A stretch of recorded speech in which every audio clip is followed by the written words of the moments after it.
자랑스러운 해병대 수색대원들이 외출 도중에 조폭들에게 폭행을 당하자 이를 알게 된 사단장이 수색대원을 이끌고 조폭들을 일망타진하는 이야기입니다. 서해의 칼바람이 갯벌에 짠 내음을 실어와 강화대교를 휘감는 초겨울 저녁. 김포와 강화도를 잇는 길목 해병대 2사단 청룡부대의 위용이 서린 이 땅에 유독 따뜻한 온기를 품은 곳이 있었다. 강화만 국밥. 낡은 간판에는 세월의 흔적이 역력했지만 붉은색 페인트로 쓰인 해병이라는 두 글자만큼은 매일 닦아낸 듯 선명하게 빛났다. 가게의 주인 박태수 원사는 해병대에서만 25년을 복무하고 전역한 살아있는 전설이었다. 해병대 수색대 창설 멤버로 그의 몸에 새겨진 흉터들은 서해 5도에서 벌어졌던 크고 작은 무력 충돌의 역사 그 자체였다. 전역 후 그가 터를 잡은 곳은 평생을 지켜온 조국의 서쪽 관문 강화도였다. 군복은 벗었어도 내 심장은 여전히 서해를 지킨다. 그의 입버릇이었다. 오서. 육중한 문이 열리며 앳된 얼굴의 해병들이 씩씩하게 경례를 붙였다. 갓 자대 배치를 받은 듯 어깨에 힘이 잔뜩 들어간 신병들이었다. 박태수는 끓어오르는 돼지뼈 육수 앞에서 굵은 땀방울을 닦으며 인자한 미소로 그들을 맞았다. 그래, 어서 와라. 아들들. 바깥바람이 찼을 텐데 얼른 들어와서 몸부터 녹여. 그의 목소리는 수십 년간 고된 훈련으로 단련된 쩌렁쩌렁함과 아들뻘 되는 장병들을 향한 따스함이 공존했다. 해병들은 익숙하게 자리를 잡고 앉았다. 가게 안은 이미 여러 해병이 자리를 채우고 있었다. 훈련을 마치고 온 부사관들, 휴가를 나왔다가 복귀하는 병사들. 그들에게 강화만 국밥은 단순한 식당이 아니었다. 고된 군 생활의 시름을 뜨끈한 국물 한 그릇에 녹여내는 안식처이자 전설적인 대선배의 무용담을 들으며 해병의 자부심을 되새기는 성지와도 같은 곳이었다. 사장님, 여기 국밥 5그릇 주십시오. 알았다. 오늘은 특별히 고기 많이 넣어주마. 박태수의 국밥집에는 불문율이 있었다. 현역 해병에게는 언제나 국밥값을 절반만 받았다. 그뿐만 아니라 갓 전입 온 신병들에게는 첫 국밥을 무료로 내어주며 직접 깍두기까지 올려주었다. 군 생활이라는 게 처음이 가장 힘든 법이다. 이 국밥 한 그릇이 너희들 군 생활에 작은 힘이라도 되길 바란다. 힘들고 서러울 때 이 국밥 맛을 기억해라. 너희들 뒤에는 언제나 대한민국이 있고 우리 해병대 예비역들이 있다는 걸 잊지 마라. 그의 말에 신병들의 눈시울이 붉어졌다.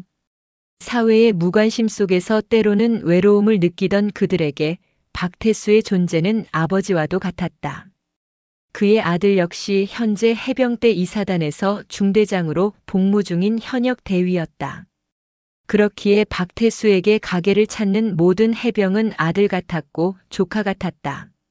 하지만 이 평화로운 온기를 못마땅하게 지켜보는 시선이 있었다. 강화 지역의 유흥 상권과 불법 도박장을 중심으로 세력을 키워온 신흥조폭 서해파. 그들의 실질적인 두목인 마진석은 독사라는 별명으로 불리는 잔인하고 탐욕스러운 인물이었다. 그는 최근 강화 지역의 모든 상인에게 보호세 명목으로 상납을 강요하며 자신의 영역을 무섭게 넓혀가고 있었다. 시발, 저 영감탱이 아직도 저러고 있나? 자신의 캐딜락 안에서 강화만 국밥을 노려보며 마진석이 차갑게 내뱉었다. 선글라스 너머 그의 눈이 독사처럼 번뜩였다. 네, 형님. 해병놈들 오면 반값에 신병은 공짜로 퍼주고 있습니다. 주변 상인들 말로는 저 영감 때문에 군인들 상대하는 다른 가게들은 장사가 안 된다고 원성이 자자합니다. 조수석에 앉은 오른팔 최철민이 굽실거리며 보고했다. 마진석은 담배에 불을 붙여 깊게 빨아들였다. 그의 심기가 불편한 이유는 단순히 박태수가 상인들의 룰을 깨고 있기 때문만은 아니었다. 마진석은 과거 해병대 입대를 시도했다가 신체 검사에서 탈락한 깊은 콤플렉스를 가지고 있었다. 그래서 그는 유독 해병들을 증오했고 그들의 긍지와 자부심을 짓밟는 것에서 쾌감을 느꼈다. 반가? 공짜? 지랄하고 자빠졌네. 나라 지키는 게 무슨 벼슬이야? 군발이 새끼들이 어디로 와서 공짜밥을 처먹어. 그는 박태수의 선행을 눈의 가시처럼 여겼다. 자신의 폭력과 탐욕으로 구축한 질서에 정면으로 도전하는 것처럼 느껴졌다.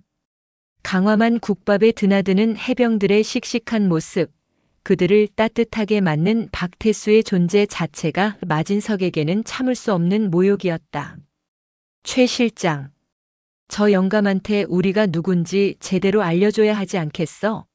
군복 입었다고 세상 무서운 줄 모르는 것 같은데 사회가 군대보다 훨씬 족같다는 걸 뼈저리게 느끼게 해줘. 아주 처참하게. 마진석의 입가에 비릿한 미소가 걸렸다. 그는 차창 밖으로 담배꽁초를 튕겨냈다. 불씨가 차가운 아스팔트 위에서 무력하게 부서져 내렸다. 강화만의 평화로운 저녁 위로 검고 질긴 그림자가 천천히 드리워지고 있었다. 그 누구도 곧이어 닥쳐올 폭풍의 전조를 눈치채지 못했다. 며칠 뒤 차가운 비가 추적추적 내리는 금요일 밤이었다. 강화만 국밥은 주말을 앞두고 외박을 나온 해병들로 만원이었다. 박태수는 쉴 새 없이 밀려드는 주문에도 얼굴 한 번 찌푸리지 않고 육수통과 호를 오가며 분주하게 움직였다. 가게 안은 뜨거운 김과 젊은 해병들의 활기로 가득했다. 사장님, 여기 소주 한 병 추가요. 이놈들 복귀 시간은 알고 마시는 게냐? 박태수가 농담을 건네자 해병들이 유쾌하게 웃었다. 바로 그때였다. 가게 문이 거칠게 열리며 찬 바람과 함께 불길한 기운이 쏟아져 들어왔다. 검은색 양복을 입은 장정 대여섯 명이 가게 안으로 들이닥쳤다. 그들의 중심에는 독사 마진석이 서 있었다. 순간 가게 안의 모든 소음이 멎었다. 웃고 떠들던 해병들의 시선이 일제히 그들에게로 향했다. 위압적인 분위기, 상스러운 욕설을 아무렇지 않게 내뱉는 그들의 모습은 가게의 따뜻한 분위기와는 완벽한 불협화음이었다. 어이 영감, 장사 잘 되시나 봐? 마진석이 비아냥거리며 박태수에게 다가왔다. 박태수는 끓어오르는 분노를 억누르며 침착하게 말했다. 무슨 일로 오셨소? 보아하니 밥 먹으러 온 손님들은 아닌 것 같은데. 눈치는 있네. 내가 오늘 영감한테 아주 중요한 걸 가르쳐 주러 왔어. 이 동네에서 장사하려면 지켜야 할 룰이라는 게 있거든. 마진석이 주변을 둘러보았다. 그의 시선이 한 테이블에 머물렀다. 이제 갓 20살을 넘긴 듯한 앳된 얼굴의 신병 3명이 긴장한 표정으로 숟가락을 든 채 굳어 있었다. 야, 거기. 니들 군발이지? 밥이 목구멍으로 넘어가냐? 신병들은 어쩔 줄 몰라 하며 자리에서 일어나려 했다. 마진석이 손짓으로 그들을 막았다. 앉아. 시발, 내가 뭐 잡아먹기라도 하냐? 어디 물어보자. 이 국밥 얼마 주고 먹냐? 신병 중 하나가 떨리는 목소리로 간신히 대답했다. 저희는 돈을 내지 않았습니다. 사장님께서 첫 외박이라고 그냥 주셨습니다. 그 말이 끝나기 무섭게 마진석의 표정이 흉악하게 일그러졌다. 공짜? 이 시발 새끼들이 진짜 거렁뱅이들도 아니고. 야, 이 개새끼들아. 너희들 부모님이 세금 내는 돈으로 월급 받아 처먹었으면 밥값은 니들 돈으로 내야 할 거 아니야. 나라 지킨다는 새끼들이 민간인 가게 와서 공짜 밥이나 축내고 있어. 마진석의 고함과 함께 그의 부하 중 하나가 신병이 앉은 테이블로 다가가 국밥 그릇을 그대로 엎어버렸다. 뜨거운 국물과 건더기가 바닥에 나뒹굴었다. 신병들의 군복 위로 국물이 튀었다. 이게 무슨 짓이야? 박태수가 소리치며 달려나오려 하자 다른 덩치 2명이 그의 앞을 막아섰다. 영감님은 가만히 계셔. 오늘 주인공은 저 애송이들이니까. 마진석은 겁에 질린 신병의 멱살을 잡아 일으켜 세웠다. 야, 똑바로 쳐다봐. 너 해병대라며? 해병대는 맞으면 악으로 깡으로 버틴다며? 어디 한번 버텨봐라. 퍽. 둔탁한 소리와 함께 마진석의 주먹이 신병의 얼굴에 박혔다. 비명과 함께 신병이 바닥으로 쓰러졌다. 가게 안에 있던 다른 해병들이 분노에 차자리에서 벌떡 일어섰다. 상병, 병장급의 선임들이었다. 이 개새끼들이 당장 그만두지 못해. 하지만 그들이 나서려는 순간 마진석의 부하들이 식칼을 꺼내 보이며 위협했다. 움직이는 새끼는 오늘 여기서 내장 구경하게 될 줄 알아. 군복 입고 칼 맞아서 뉴스 나오고 싶냐? 영창 가고 싶어? 아니면 니들 부대 전체가 쑥대밭 되는 꼴 보고 싶어? 그들의 협박에 해병들은 차마 움직일 수 없었다. 민간인과의 폭력 사건에 연루되는 순간 군법에 따라 어떤 처벌을 받게 될지 너무나 잘 알고 있었기 때문이다. 자신들 때문에 부대 전체에 피해가 갈 수 있다는 두려움이 그들의 발목을 잡았다. 그것은 비겁함이 아니라 조직에 대한 책임감에서 비롯된 고뇌였다. 마진석은 그들의 심리를 정확히 꿰뚫고 있었다. 그는 쓰러진 신병의 머리채를 잡고 질질 끌었다. 해병대? 귀신 잡는 해병? 지랄하네. 동네 조폭한테 처맞고 아무것도 못하는 병신들이 무슨 귀신을 잡아. 그는 신병들을 가게 중앙에 무릎 꿇렸다. 그리고는 박태수를 향해 고개를 돌렸다. 영감. 잘 봐도. 이게 당신이 믿는 해병 정신의 현주소야. 그리고 앞으로 내 허락 없이 이놈들한테 공짜밥 한 번만 더 줬다가는 이 가게를 통째로 불태워버릴 테니 그런 줄 알아. 마진석과 그의 일당은 가게를 쑥대밭으로 만들고 박태수의 어깨를 강하게 밀쳐 넘어뜨린 뒤에야 유유히 사라졌다. 가게 안에는 침묵만이 흘렀다. 엎어진 국밥 그릇과 부서진 의자, 그리고 짓밟힌 자존심이 어지럽게 널려 있었다.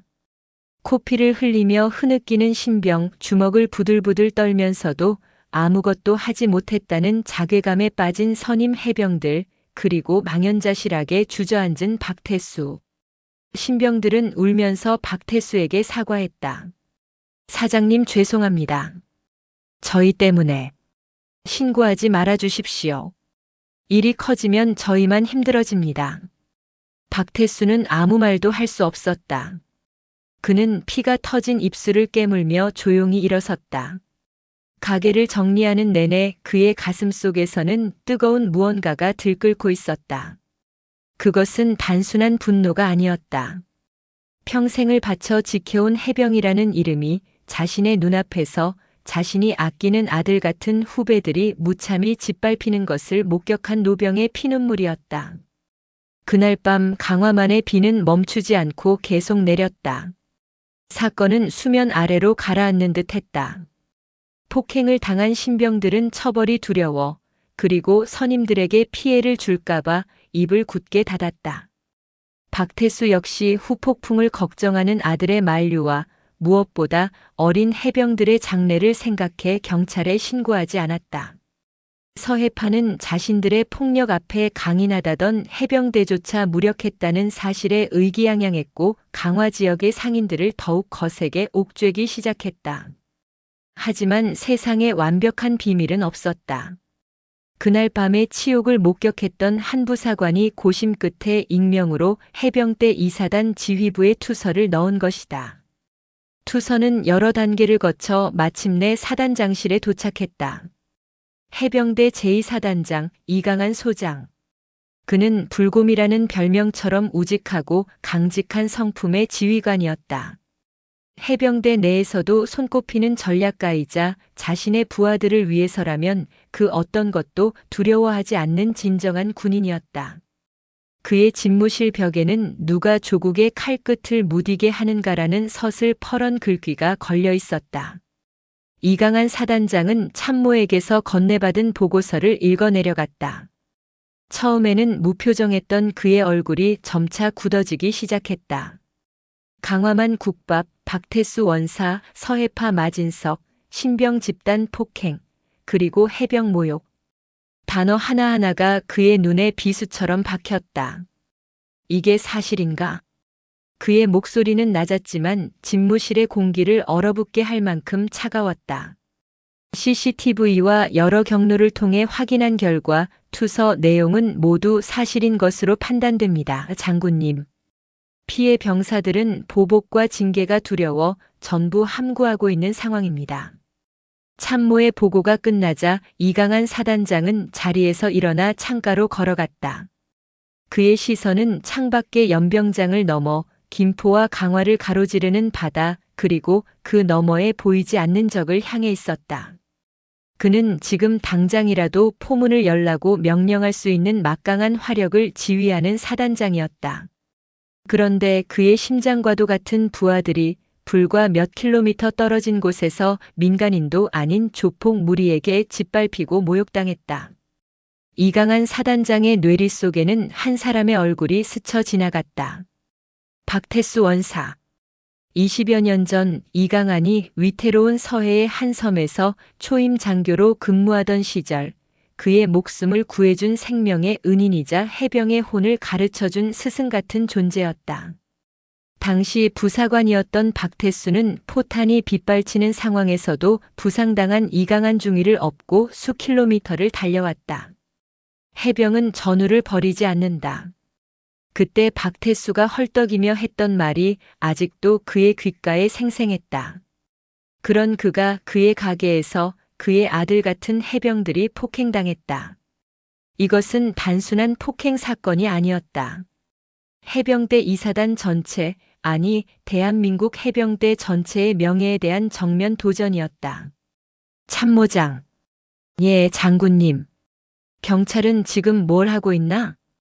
마진석은 지역 경찰과 유착 관계가 깊은 것으로 보입니다. 폭행 사건 이후에도 버젓이 활동하고 있으며 오히려 새를 더 과시하고 있습니다. 이강한 사단장은 주먹을 불끈 쥐었다. 뼈마디가 하얗게 변했다. 법과 절차. 그는 군인으로서 누구보다 그것을 존중해야 했다. 하지만 썩어빠진 법의 보호 아래 독버섯처럼 자라나는 암적인 존재가 조국의 가장 날카로운 칼끝을 무디게 만들고 있었다. 자신의 부하들이 피 흘리며 공포에 떠는 동안 그는 지휘부 책상에 앉아 보고서나 받고 있어야 하는가. 그는 결심했다. 사단장으로서 나는 내 부하들을 지킬 의무가 있다. 외부의 적이든 내부의 암적인 존재든 내 부하들을 위협하는 것은 그 무엇이라도 용납할 수 없다.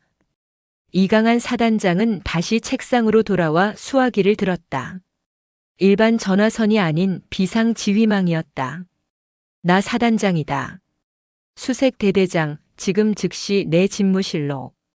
짧고 단호한 명령. 수화기를 내려놓은 이강한 사단장의 눈빛은 더 이상 분노가 아니었다. 그것은 혹한의 서해 바다보다도 차갑고 목표를 포착한 맹수의 그것처럼 날카롭게 빛나고 있었다. 잠시 후 귀신 잡는 해병 중에서도 최정예로 꼽히는 수색대대의 대대장이 사단장실에 들어섰다. 이강한 사단장은 그에게 사건 보고서를 건네는 대신 나직하지만 단호한 목소리로 명령을 내렸다. 자네 부대에서 가장 조용하고 가장 빠르고 가장 치명적인 유령들을 20명 선발하게. 임무는 해충 박멸이다. 목적지는 강화 시내 태양 룸살롱. 서해파의 본거지다. 수색 대대장의 눈이 커졌다. 군의 민간인 사찰 및 개입은 헌법이 금지하는 중대한 사안이었다. 이것은 자신의 군 생활은 물론 사단장의 모든 것을 걸어야 하는 위험천만한 작전이었다. 장군님 이는 이강한 사단장이 그의 말을 잘랐다. 모든 책임은 내가 진다. 자네는 오직 임무 완수만 생각하게. 그들은 내 부하들의 군복을 모욕하고 해병의 명예를 짓밟았다. 그 대가가 무엇인지 뼈저리게 가르쳐 줄 것이다. 이것은 사적인 복수가 아니다. 무너진 군의 기강을 바로 세우고 조국의 칼끝을 다시 날카롭게 벼리는 지휘관의 책무다. 이강한 사단장의 결연한 의지에 수색 대대장은 더 이상 아무 말도 하지 않았다. 그는 오직 해병의 방식으로 대답할 뿐이었다. 오서. 알겠습니다.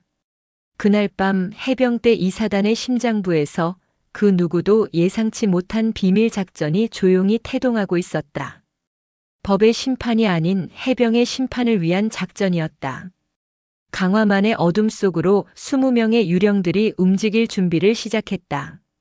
그날 밤 자정 해병대 2사단 내에서도 가장 깊숙하고 외진 곳에 위치한 대테러 훈련장.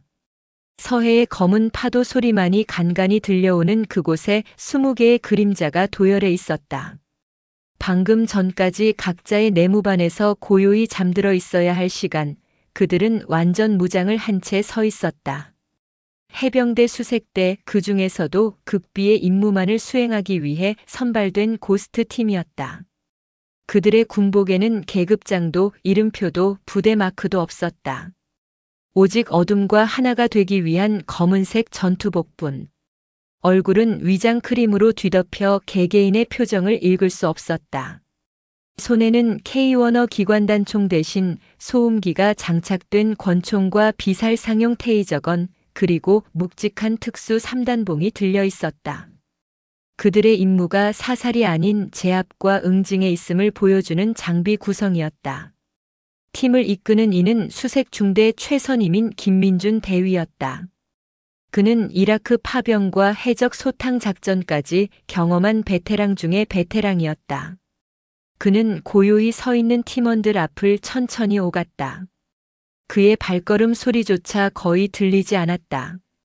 오늘 밤 우리의 작전명은 유령 사냥이다. 김 대위의 목소리는 한겨울의 얼음장처럼 차갑고 단단했다. 목표는 강화 시내에 위치한 태양 룸살롱. 서해파의 소굴이다. 주 목표는 그들의 수괴 마진석. 부차 목표는 조직의 핵심 간부 전원이다. 그의 설명은 군더더기 없이 간결했다. 다시 한번 강조한다. 우리는 군인이지만 이번 작전에서 우리는 군인이 아니다. 우리는 유령이다. 우리의 목적은 살상이 아니다. 우리의 목적은 짓밟힌 해병의 명예를 되찾는 것이다. 그들에게 공포를 심어주고 누가 이 땅의 진정한 칼끝인지를 뼛속까지 각인시켜야 한다. 단 한 발의 실탄도 사용해선 안 된다. 우리의 무기는 오직 전술과 육체 그리고 분노뿐이다. 팀원들의 눈빛이 어둠 속에서 형형하게 빛났다. 그들 중 누구도 이번 작전의 정당성이나 합법성을 묻지 않았다. 그들은 이미 모든 것을 알고 있었다. 며칠 전 자신들의 어린 후배들이 어떤 치욕을 당했는지, 전설적인 대선배가 어떤 수모를 겪었는지. 그들에게 이강한 사단장의 명령은 단순한 지시가 아니라 억눌려왔던 분노를 터뜨릴 기회였다. 작전 개시 시간 1시 30분. 침투조, 타격조, 예비조로 나뉜다. 침투조는 건물 후면을 통해 진입, 전원 차단 및 통신망을 마비시킨다. 동시에 타격 A팀은 정문, B팀은 비상구를 통해 진입하여 순식간에 내부를 장악한다. 우리의 움직임은 소리가 없어야 하고 우리의 행동은 번개와 같아야 한다. 저항하는 자는 자비를 베풀지 말고 제압하라. 단 목숨은 붙여둬라. 죽음은 너무나 쉬운 잡이다. 그들은 살아서 평생 이 밤을 후회하게 될 것이다. 김 대위의 브리핑이 끝나자 팀원들은 일사불란하게 움직였다. 서로의 장비를 최종 점검하고 약속된 수신호를 맞췄다. 그들의 움직임에는 단 1초의 망설임이나 오차도 없었다. 마치 하나의 거대한 기계를 구성하는 톱니바퀴처럼 정교하게 맞물려 돌아갔다. 마지막으로 할 말 있나? 김 대위의 물음에 한 팀원이 조용히 입을 열었다. 팀의 최선임 하사인 박진우였다. 대위님, 한 가지만 확인하고 싶습니다. 작전 완료 후 그들에게 우리가 누구인지 알려야 합니까? 김민준 대위는 잠시 침묵했다. 그리고는 주머니에서 작은 물건 하나를 꺼내 보였다. 붉은 바탕에 노란 글씨로 해병이라 새겨진 해병대원들이 전투복에 붙이는 붉은 명찰이었다. 말은 필요 없다. 이것 하나면 충분하다. 일시 15분. 훈련장을 나선 검은색 봉고차 3대가 어둠 속으로 조용히 미끄러져 들어갔다. 군부대 차량이라고는 상상할 수 없는 평범한 학원 차량과 화물차로 위장한 차들이었다. 차 안에는 침묵만이 흘렀다. 오직 서로의 거친 숨소리와 심장 박동만이 작전의 시작을 알리고 있었다. 유령 사냥이 시작된 것이다. 강화 시내의 가장 번화한 유흥가 중심. 네온 사인이 어지럽게 빛나는 태양 룸살롱의 VIP로 많은 광란의 파티가 한창이었다. 독사 마진석은 최고급 양주를 병째 들이켜며 의기양양하게 웃고 있었다. 그의 주변에는 서해파의 핵심 간부들이 아첨을 늘어놓고 있었다. 형님, 이번에 제대로 보여주셨습니다. 그 콧대 높은 해병대 놈들, 형님 앞에서는 그냥 애송이들이었습니다. 크하, 내가 뭘 했냐? 군복 입고 꺼드럭거리는 새끼들이 제일 병신이야. 사회 맛을 좀 보여주니까 질질 짜더구만. 앞으로 강화 땅에서 해병대 조심하라는 말은 없어. 서해파 조심하라는 말만 남는 거야. 마진석이 테이블 위에 놓인 과일 안주를 집어 던지며 포효했다. 며칠 전 강화만 국밥에서의 폭력은 그에게 엄청난 자신감과 쾌감을 안겨주었다. 법도 군대도 자신을 건드리지 못한다는 오만함이 그의 머리 꼭대기까지 차올랐다. 그들은 자신들이 사냥꾼이며 세상 모든 것이 사냥감이라 믿어 의심치 않았다. 바로 그 순간이었다. 퍽. 갑자기 방 안의 모든 조명이 꺼지고 시끄럽던 음악이 멎었다. 칠흑 같은 어둠이 VIP룸을 덮쳤다. 뭐야? 씨발 정전이야? 관리실에 전화해봐. 마진석이 고함을 치는 순간 방의 육중한 문이 안쪽으로 박살나듯 열렸다. 아니, 열린 것이 아니었다. 문 자체가 뜯겨져 나갔다. 그리고 그곳으로 어둠보다 더 짙은 검은 형체들이 소리 없이 흘러들어왔다. 비상유도등의 희미한 녹색 불빛 아래 그들의 모습은 인간이 아닌 악몽의 파편처럼 보였다. 누구야 너희들. 조직원 하나가 비명을 지르며 자리에서 일어나는 순간 검은 형체 하나가 그의 앞으로 섬광처럼 파고들었다. 컥하는 짧은 신음과 함께 덩치 큰 조직원은 그대로 바닥에 고꾸라졌다. 어둠 속에서 파직 하는 푸른 스파크와 함께 테이저건이 불을 뿜고 둔탁한 타격음이 쉴 새 없이 이어졌다. 아비규환이었다. 술에 취해 있던 조폭들은 제대로 된 저항 한번 해보지 못했다. 그들은 평생을 싸움으로 살아왔지만 지금 그들이 상대하는 자들은 차원이 달랐다. 그들의 움직임은 분노나 감정이 실린 싸움이 아니었다. 오직 상대를 가장 효율적으로 무력화시키는 것을 목적으로 프로그래밍된 냉혹하고 정교한 기술이었다. 한 조직원이 품에서 칼을 꺼내 휘둘렀다. 하지만 그의 손목은 순식간에 다른 방향으로 꺾였고 비명이 터져 나오기도 전에 복부를 강타당해 숨을 토해내며 쓰러졌다. 마진석은 눈앞에서 벌어지는 지옥도를 보며 공포에 질렸다. 술이 확 깨는 것을 느꼈다. 그는 뒷걸음질 치다 테이블 아래에 숨겨두었던 권총을 향해 손을 뻗었다. 그의 손가락이 차가운 총의 감촉을 느끼는 순간 등 뒤에서 서늘한 목소리가 들렸다. 그거 잡으면 손가락이 아니라 내 인생이 끝난다.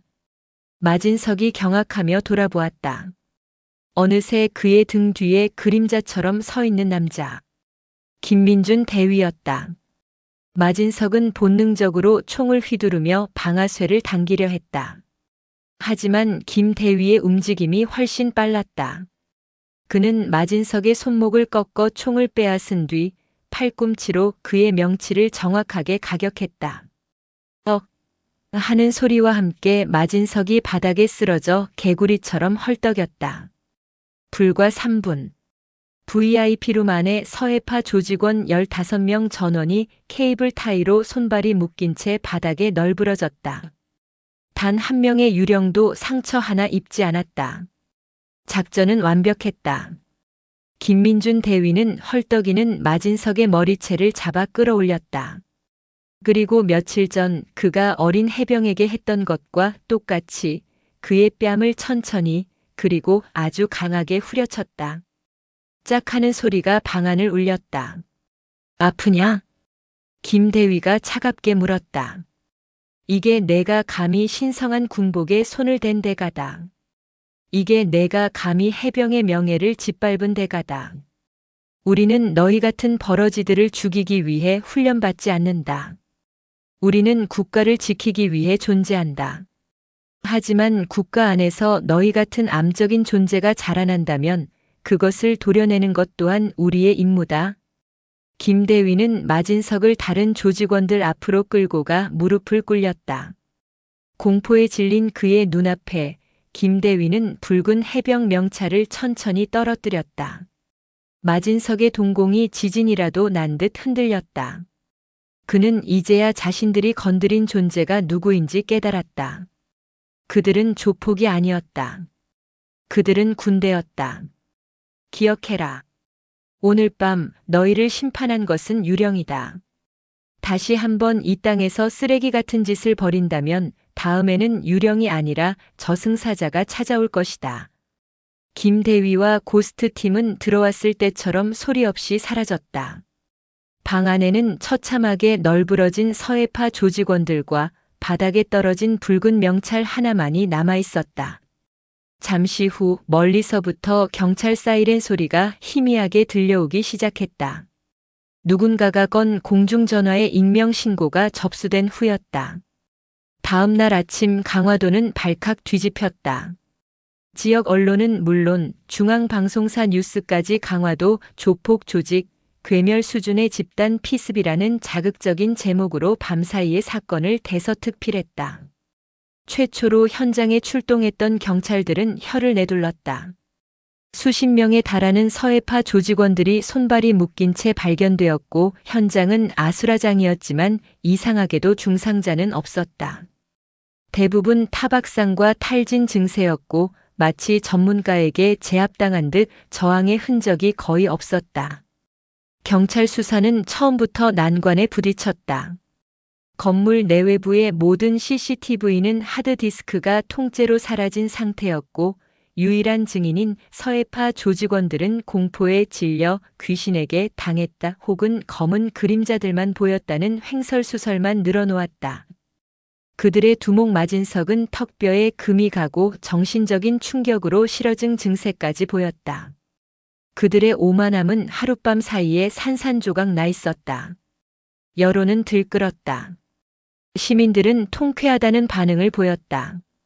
속이 시원하다, 의적의 출현이다, 경찰이 못하는 일을 누군가 해냈다 등 긍정적인 여론이 압도적이었다.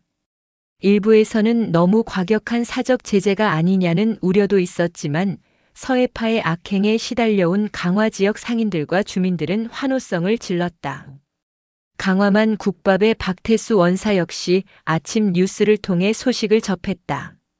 그는 텔레비전 화면에 나오는 태양 룸살롱의 처참한 모습을 보며 말없이 국밥 국물만 휘젓고 있었다. 그의 입가에 희미한 미소가 걸렸지만 눈에는 깊은 우려가 서렸다. 그는 직감적으로 알 수 있었다. 이것은 그의 오랜 전우이자 존경하는 후배, 이강한 사단장의 작품이라는 것을. 그리고 이 일의 대가가 얼마나 클 것인지도. 한편 국방부와 합동참모본부는 비상이 걸렸다. 사건 현장에서 발견된 단 하나의 증거, 붉은 해병 명찰. 그것이 모든 것을 말해주고 있었다. 민간인, 그것도 조직폭력배들을 현역 군인이, 그것도 최정예 특수부대가 동원되어 응징했다는 정황. 이는 군의 정치적 중립 의무 위반이자 민간인 사찰 및 개입을 금지한 헌법을 정면으로 위배한 군의 근간을 뒤흔들 수 있는 초대형 사건이었다. 사건 발생 24시간도 채 지나지 않아 국방부 장관 직속의 특별감찰팀이 꾸려졌다. 감찰팀의 목표는 단 하나 해병대 이사단이었다. 고요한 오후 헬기 한 대가 굉음을 내며 해병대 이사단 연병장에 내려앉았다. 헬기에서는 별을 단 장성들과 날카로운 눈빛의 헌병대 수사관들이 내렸다. 폭풍이 상륙한 것이다. 이강한 사단장은 자신의 집무실 창가에 서서 그 모습을 담담히 지켜보고 있었다. 그는 이미 모든 것을 각오하고 있었다. 그의 책상 서랍 안에는 정성껏 써내려간 전역 지원서와 이번 작전에 대한 모든 책임을 자신에게 묻는다는 내용의 진술서가 고이 들어 있었다. 감찰단장인 해군 참모차장이 그의 집무실 문을 노크도 없이 열고 들어왔다. 그의 얼굴은 분노와 당혹감으로 굳어 있었다. 이 장군, 이게 도대체 어떻게 된 일인가? 자네가 정말 이 일을 지시했나? 이강한 사단장은 천천히 돌아서서 조금의 흔들림도 없는 눈으로 그를 마주했다. 그리고는 경례 대신 나지막하지만 힘있는 목소리로 말했다. 조국의 칼끝이 무뎌지는 것을 보고만 있을 수 없었습니다. 모든 책임은 사단장인 제가 지겠습니다. 그의 대답은 시인이자 곧 닥쳐올 거대한 폭풍의 중심에 스스로 걸어 들어가는 장수의 선언이었다. 이제 막 서막이 올랐을 뿐이었다. 이강한 사단장의 집무실 안 공기는 얼음장처럼 차가웠다.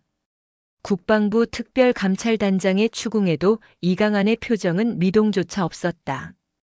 그는 모든 질문에 간결하고 단호하게 답했다. 작전을 계획하고 최종 승인한 것은 모두 본관 사단장입니다. 수색 대대장과 휘하 팀원들은 어떤 임무인지 구체적으로 인지하지 못했습니까? 아니, 그들은 임무를 정확히 인지하고 있었다. 하지만 그것은 사단장인 나의 명령이었다. 군인은 명령에 따를 뿐이다.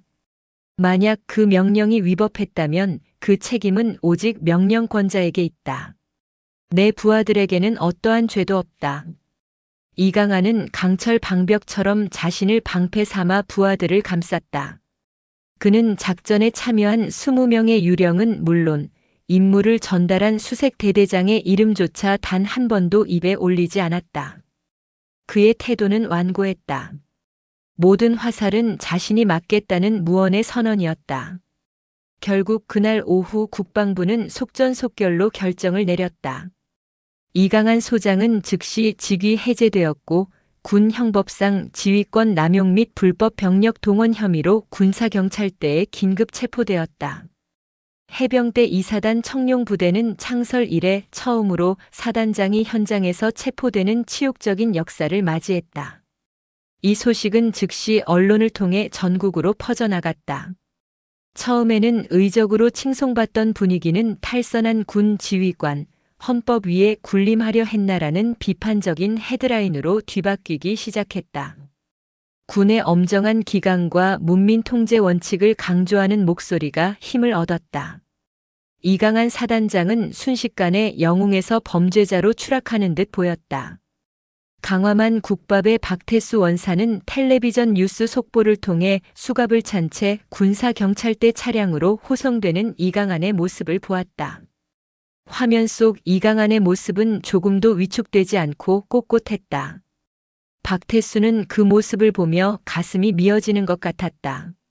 모든 것이 자신 때문에 시작되었다는 죄책감, 그리고 자신과 어린 후배들을 위해 모든 것을 짊어진 후배 사단장에 대한 미안함이 그의 어깨를 짓눌렀다. 안 된다, 이대로 저 친구 혼자 모든 것을 짊어지게 할 수는 없어. 박태수는 결심했다. 그는 더 이상 침묵할 수 없었다. 그는 가게 문을 닫고 먼지 쌓인 창고 깊숙한 곳에서 낡은 군용 수첩 하나를 꺼냈다. 그 수첩에는 지난 25년간 그와 함께 생사고락을 함께했던 해병대 수색대 전우들의 이름과 연락처가 빼곡히 적혀 있었다. 그들은 단순한 전우가 아니었다. 한 번 해병은 영원한 해병이라는 신념을 공유하는 피보다 진한 전우애로 묶인 형제들이었다. 그는 떨리는 손으로 다이얼을 돌리기 시작했다. 나 해병대 수색대 일기 박태수다. 전학이 넘어 이제는 사회 각계각층에서 성공한 중년이 된 그의 전우들은 전설적인 선배의 목소리를 듣고 숨을 죽였다. 우리 후배가 우리 아들 같은 해병들이 길거리 깡패들에게 짓밟혔다. 그리고 그 명예를 지키려던 한 지휘관이 모든 것을 잃게 생겼다. 우리가 이대로 보고만 있어야겠나? 그의 말은 길지 않았다. 하지만 그 안에는 1000개의 외침이 담겨 있었다. 그날 밤 박태수의 전화를 받은 해병대 예비역들은 잠을 이루지 못했다. 다음 날 아침 대한민국을 움직이는 변호사, 기업가, 언론인, 의사가 된 수십 명의 해병대 예비역들이 서울의 한 호텔에 모였다. 그 자리에서 이강한 사단장 및 해병 명예 수호를 위한 예비역 비상대책위원회가 즉각 결성되었다. 그들의 목표는 단 하나였다. 법의 논리 뒤에 가려진 정의의 문제를 공론화하고 국민에게 진실을 알려 이강한 사단장을 구하는 것이었다. 비대위의 첫 번째 공식 활동은 기자회견이었다. 그리고 그 중심에는 모든 사건의 시작점인 박태수 원사가 서기로 결정되었다. 깡패들의 협박에도 군의 회유에도 침묵했던 노병이 마침내 세상 앞에 서기로 결심한 것이다.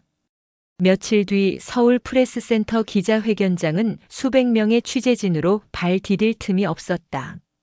단상에는 진실은 침몰하지 않는다는 비장한 문구가 걸려 있었다. 비대위를 결성한 해병대 예비역들이 굳은 표정으로 자리를 지키고 있었고 그 중앙에 허름한 작업복 차림의 박태수 원사가 마이크 앞에 섰다. 카메라 플래시가 쉴 새 없이 터졌다. 박태수는 잠시 눈을 감고 숨을 골랐다. 그리고 입을 열었다.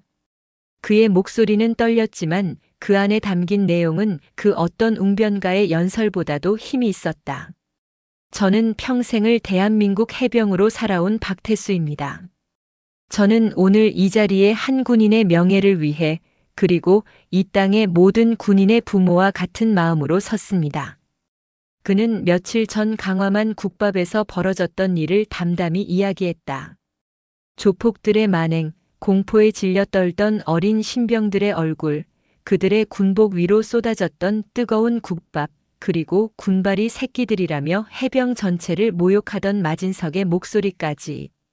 그의 증언은 생생했고 처절했다. 그들은 제 아들 같은 아이들을 때리고 무릎 꿇리고 침을 뱉었습니다.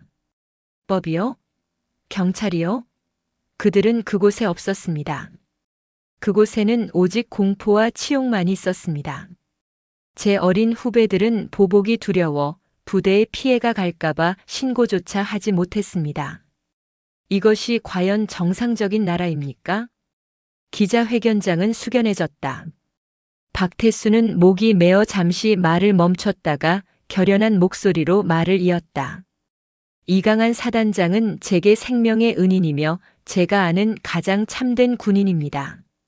그는 자신의 안위보다 부하의 명예를 먼저 생각했습니다. 썩어 빠진 법이 지켜주지 못하는 군인의 명예를 그는 자신의 모든 것을 걸고 지켜낸 것입니다. 그의 행동이 지휘권 남용이라면 묻고 싶습니다. 그렇다면 지휘관은 부하가 짓밟히는 것을 보고만 있어야 합니까? 그것이 국가가 원하는 지휘관의 모습입니까? 만약 이강한 사단장이 죄인이라면 그를 그렇게 만들도록 방치한 이 사회 전체가 공범입니다. 박태수의 외침은 전파를 타고 대한민국 전역에 울려 퍼졌다. 기자회견 이후 여론은 삽시간에 뒤집혔다. 탈선한 장군이라는 프레임은 참군인의 희생이라는 프레임으로 급격히 전환되었다. 해시태그 이강한 장군을 석방하라, 해시태그 해병대는 잘못 없다와 같은 해시태그가 SNS를 뒤덮었다. 청와대 국민청원 게시판에는 이강한 사단장의 선처를 호소하는 청원이 올라와 하루 만에 20만 명의 동의를 돌파했다. 전국의 해병대 전우회는 물론 육해공군 예비역 단체들까지 지지 성명을 발표했다. 군복의 명예는 특정 군의 것이 아니라 대한민국 국군 전체의 것이라는 공감대가 형성된 것이다. 군인 자녀를 둔 부모들의 인터넷 카페는 분노와 지지의 글로 마비될 지경이었다. 내 아들도 당할 수 있는 일 나라 지키러 보냈더니 깡패들한테 맞고 오라는 거냐며 국방부를 성토하는 목소리가 빗발쳤다. 비대위가 개설한 법률 지원 모금 계좌에는 하룻밤 사이에 수억 원의 국민 성금이 모였다. 한편 이사단 내에 격리된 채 조사를 받던 고스트 팀 대원들은 바깥의 소식을 들으며 피를 토하는 심정이었다. 자신들을 위해 모든 것을 짊어진 사단장. 그들은 김민준 대위에게 달려가 울부짖었다. 대위님, 이럴 순 없습니다. 저희가 나서서 진실을 밝혀야 합니다. 사단장님 혼자 저렇게 되시는 걸 보고만 있을 순 없습니다. 하지만 김민준 대위는 단호했다. 안 된다. 사단장님의 마지막 명령은 침묵이었다. 우리가 나서는 것은 그분의 희생을 무의미하게 만드는 것이다. 우리는 명령을 따라야 한다. 그의 말에 대원들은 주먹으로 벽을 치며 오열했다. 국민적 여론이 들끓자 국방부와 군 검찰은 당혹감에 휩싸였다. 조용히 군법에 따라 처리하려던 사건이 걷잡을 수 없는 태풍이 되어버린 것이다. 압박을 느낀 국방부 대변인은 공식 브리핑을 통해 국민적 정서는 이해하지만 법과 원칙은 누구에게나 예외 없이 적용되어야 한다는 원론적인 입장을 발표했다. 이 발언은 들끓는 여론에 기름을 붓는 격이 되었다. 국민의 심판은 이미 법의 심판을 넘어서고 있었다. 한 달 뒤 국방부 보통군사법원. 대한민국 군의 명운을 건 재판이 열렸다. 피고인석에는 모든 계급장을 뗀 죄수복 대신 자신의 모든 것이 담긴 해병대 정복을 꼿꼿하게 차려입은 이강한 전 사단장이 앉아 있었다. 그의 얼굴에는 조금의 두려움이나 후회의 기색도 찾아볼 수 없었다. 군 검찰은 이강한을 향해 법이 허용하는 가장 날카로운 칼날을 들이댔다. 피고인 이강한은 헌법이 보장하는 문민 통제의 대원칙을 훼손하고 사적인 감정과 그릇된 판단으로 국가의 군사력을 불법적으로 동원하여 민간인을 공격한 바 이는 군의 근간을 뒤흔드는 중차대한 범죄 행위입니다. 검사의 논리는 명쾌했고 법리적으로는 반박의 여지가 없어 보였다. 사실관계는 명확했다. 이강한은 자신이 명령했음을 시인했다. 법정의 모든 시선이 그에게 쏠렸다. 하지만 예비역 비대위가 꾸린 초호화 변호인단 공교롭게도 전원 해병대 출신이었다의 반격은 예상치 못한 방향으로 흘러갔다. 그들은 사실관계를 부정하는 대신 사건의 본질을 파고들었다. 존경하는 재판장님, 본 변호인단은 피고인이 병력을 동원한 사실 자체를 부정하지 않습니다. 하지만 묻고 싶습니다. 국가가 국민을, 특히 국가를 위해 복무하는 군인을 보호해야 할 의무를 다하지 못했을 때, 자신의 부하들이 법의 사각지대에서 짓밟히고 있을 때 지휘관은 무엇을 해야 합니까? 변호인단은 박태수 원사를 시작으로 서해파에게 오랫동안 고통받아온 강화 지역 상인들을 증인으로 내세웠다. 그들의 증언을 통해 법정이 아닌 강화도 길거리의 무법천지가 생생하게 재현되었다. 경찰과의 유착, 상인들에 대한 갈취, 주민들을 향한 폭력. 국가는 그곳에서 부재했다는 사실이 명백해졌다. 피고인의 행위는 지휘권 남용이 아니라 국가가 포기한 치안 공백을 메우고 휘하 부대의 안전과 사기를 지키기 위한 불가피한 정당 지휘권의 발동이었습니다. 변호인의 외침이 법정을 울렸다. 재판의 분위기가 미묘하게 변해가고 있었다. 그때였다. 쾅! 법정의 뒷문이 열리며 모두의 시선이 그곳으로 향했다.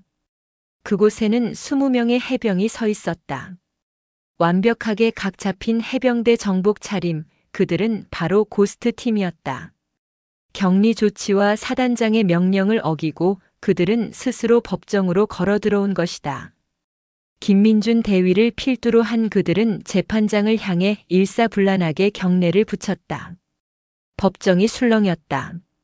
재판장이 당황하며 경위에게 제지를 명하려 할 때 김민준 대위가 우렁찬 목소리로 외쳤다. 재판장님께 청원합니다. 저희에게도 발언할 기회를 주십시오.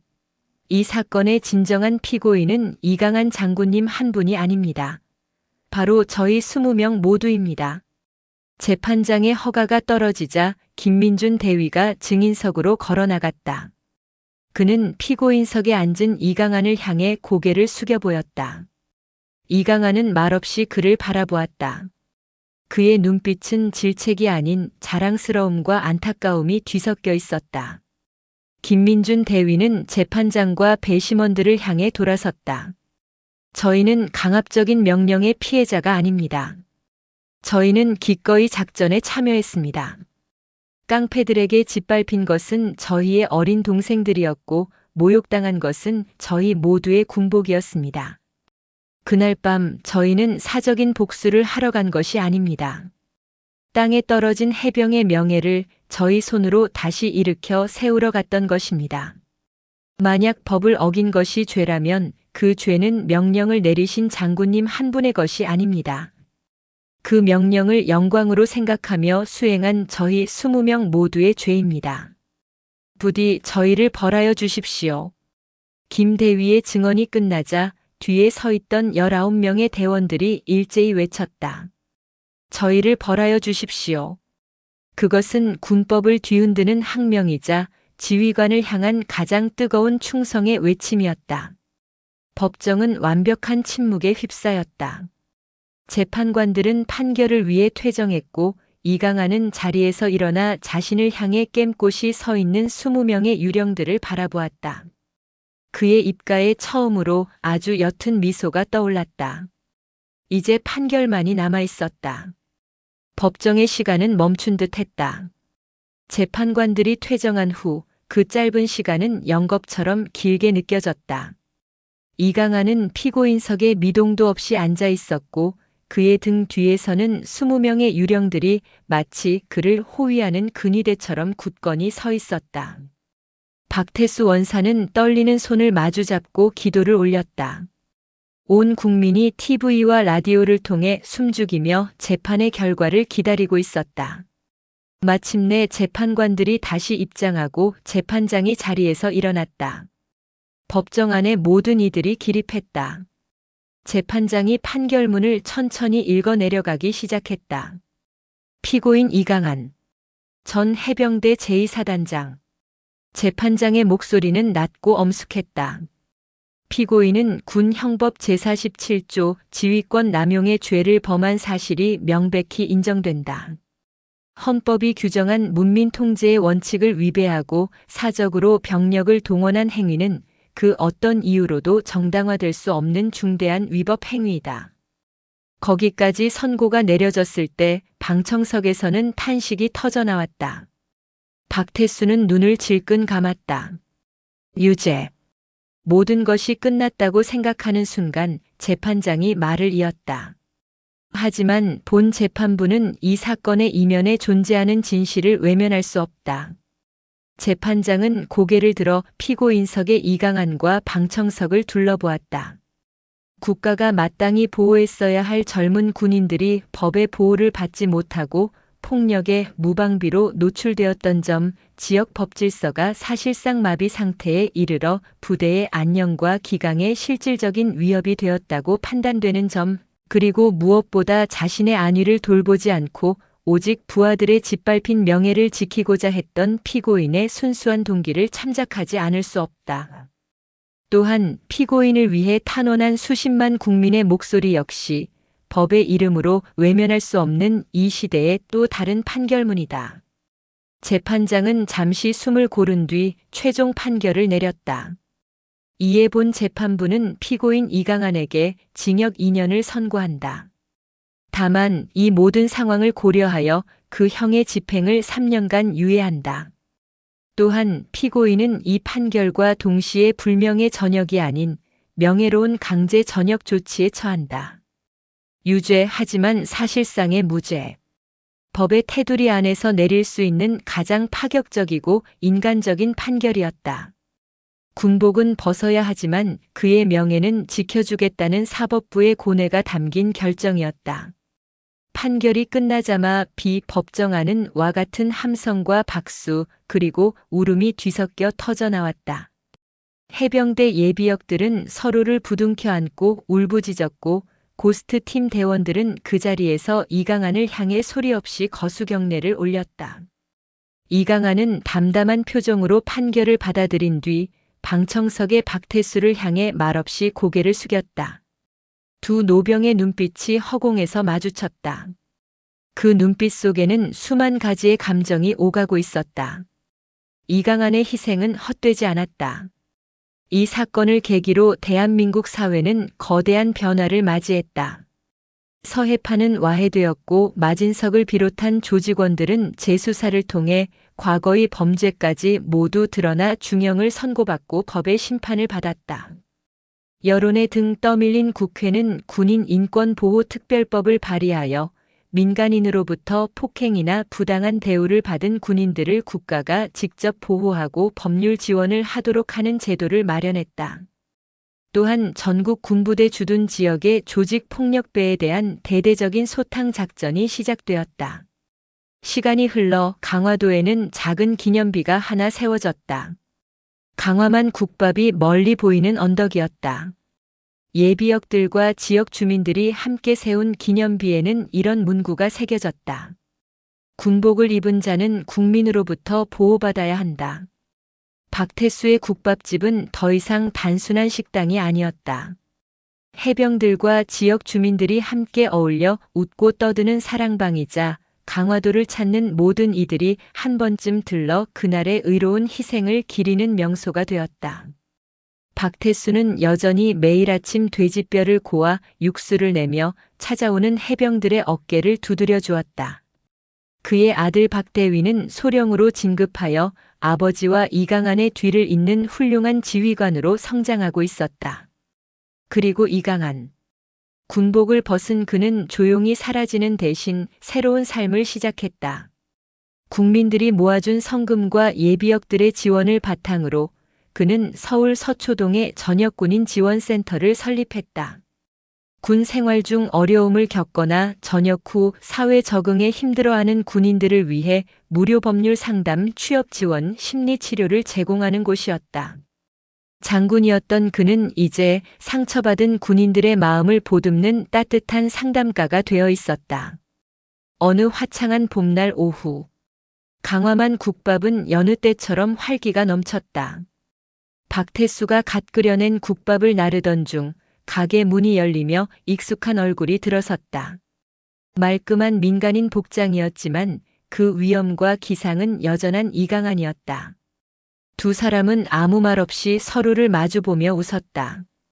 박태수는 이강한을 가장 좋은 자리에 앉히고 가장 정성껏 만든 국밥 한 그릇을 그의 앞에 내려놓았다.